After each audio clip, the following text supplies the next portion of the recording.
How to disable YouTube Shorts. Hello everyone, I am Bishaka and welcome to our channel. Now let's get right into the tutorial. Firstly, go ahead and open the YouTube application on your device, and now make sure that you are signed in.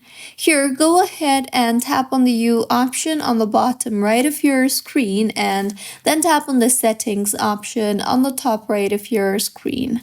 Here in settings, if you scroll through and navigate to each of the following settings, you will see a bunch of settings option. However, you will not see the option to disable YouTube Shorts anywhere. So as of today, YouTube does not allow users to disable Shorts function for YouTube. However, you can manage how Shorts appear on your device.